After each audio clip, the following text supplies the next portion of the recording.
আচ্ছা, কালকে দুপুরবেলা নাগাদ এই রেনেসার কাছে NH-19 এর কাছে আমরা একটা ক্রেডিবল ইনপুটের ওপর বেস করে আমাদের পুলিশ টিম একটা হোয়াইট ডিজায়ার গাড়িকে ইন্টারসেপ্ট করে। তো সেই গাড়ির মধ্যে আমরা দুজন ব্যক্তিকে পাই, সৌরভ ঘড়ি এবং বাপন হাসদা, এবং তাদের পজিশন থেকে আমরা পাই প্রায় 6,49,000 টাকা। যখন আমরা ওদেরকে জিজ্ঞাসাবাদ করি, ওরা এই টাকাটার সোর্স সম্বন্ধে কোনো সদুত্তর ওরা দিতে পারেনি। পরবর্তীকালে যখন ফার্দার আমরা ওকে ওকে ইন্টারোগেট করি, তখন ওরা বলে যে এই ডিস্ট্রিক্টের বিভিন্ন বালিঘাট বা নেবারিং ডিস্ট্রিক্টের বিভিন্ন বালিঘাট থেকে এই টাকাটা ওরা কালেক্ট করেছে। তো আরও যখন ফার্দার ওদেরকে ইন্টারোগেট করি, সেক্ষেত্রে ওরা বলে যে হৃদয় পাল নামে একজন ব্যক্তি ওদেরকে এই টাকাটা কালেক্ট করার জন্য পাঠায়, যিনি আমাদের MP বিষ্ণুপুর সৌমিত্র খান ওনার ইয়ে। তো এরপর আমরা ওদেরকে কেস রেকর্ড করি এবং ওদেরকে আমরা অ্যারেস্ট করি, এবং এই দুজন ব্যক্তিকে আমরা আজকে 10 দিনের PC রিমান্ড চেয়ে কোর্টে ফরওয়ার্ড করেছি। তো আমাদের তদন্ত এগোবে, আমরা যা যা যা এর সঙ্গে জড়িত আছে বা যা যা আমরা তথ্য প্রমাণ পাবো সেই অনুযায়ী আমরা আপনাদেরকে ব্রিফ করতে থাকবো।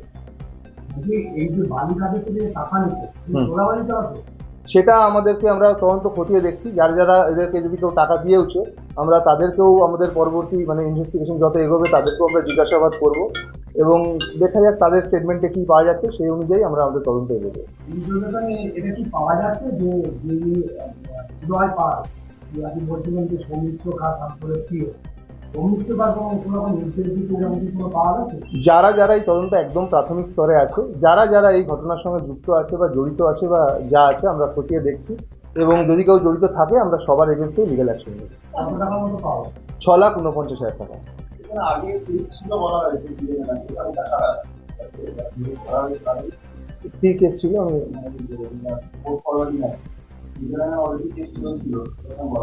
না, এদের দুজনকে আমরা পেয়েছি। এদের যে ভেহিকেল আছে বা যা কিছু আছে সেগুলো তো অন্য কারোর নামে রেজিস্টার, তারও কোনো ডকুমেন্টস এরা দেখাতে পারেনি। তো তাদেরও এগেনস্টে কোনো কিছু কেস বা কিছু আছে, সেগুলো ডিটেলসগুলো আমরা চেক করছি। যদি কিছু থাকে আমরা সেগুলোকেও এই কেসে নিয়ে আসবো। সৌরভ ঘড়ুই আর বাপন হাসদা, এদের বেলিয়াতোর বাঁকুড়া বাড়ি।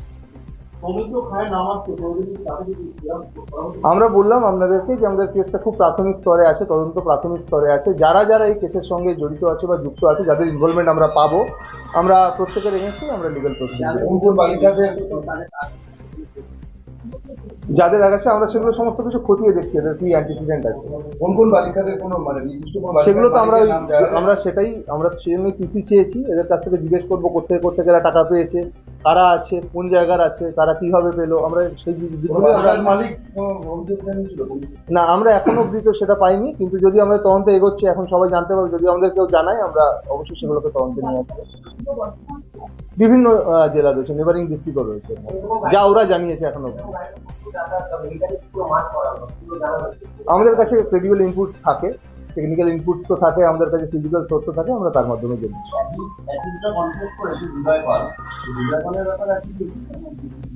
আমরা এখন অব্দি এটুকু পেয়েছি, প্রাথমিক স্তরে আছে, আমরা সেজন্যই PC চেয়েছি। তো আমরা সব দিক খতিয়ে দেখছি।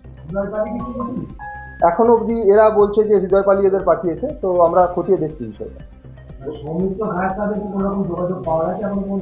একদম প্রাথমিক স্তরে আছে, আমরা সমস্ত দিক খতিয়ে দেখছি কি আছে। যে মুহূর্তে এই ঘটনাটা ঘটলো, অলরেডি ইলেকশনের দামামা বেড়ে গেছে। আপনি বলছেন, যেহেতু নাম বললেন বলে বলছি, যে একজন সাংসদ এবং তিনি বিজেপি সাংসদ, তার বিরুদ্ধে তার নামটা সামনে আসছে, তার বিয়ে করে তার নামটা সামনে আসছে, ওদের ক্ষেত্রে কি এগুলো প্রভাব করতে পারে? এটা তো রাজনৈতিক প্রশ্ন, কিন্তু আমরা তদন্তে যেটুকু পেয়েছি সেটুকু বলছি। এদেরকে জিজ্ঞাসাবাদ করায় আমরা এই নাম পেয়েছি, আমরা এই দিকগুলো খতিয়ে দেখছি। গত দুদিন আগে যে কেসটা হয়েছিল সোমবার হয়েছে, সেটা মুখে যেটা বলেছে তার বাইরেও কিছু খবর থেকে বুঝতে পারলাম না। ওটা তো আলাদা সেপারেট জিনিস আছে, ওটা আমরা পরে আলোচনা করি। ওকে, থ্যাংক ইউ। আচ্ছা, আরেকটা প্রশ্ন ছিল, যেটা একটা ইউটিউবারকে 4 দিন রিমান্ডে রাখা হয়েছে, ওটা নিয়ে কিছু বলতে? এগুলো তো অন্য বিষয় আছে, আমরা এই প্রেস মিটটা শেষ করিনি, ঠিক আছে।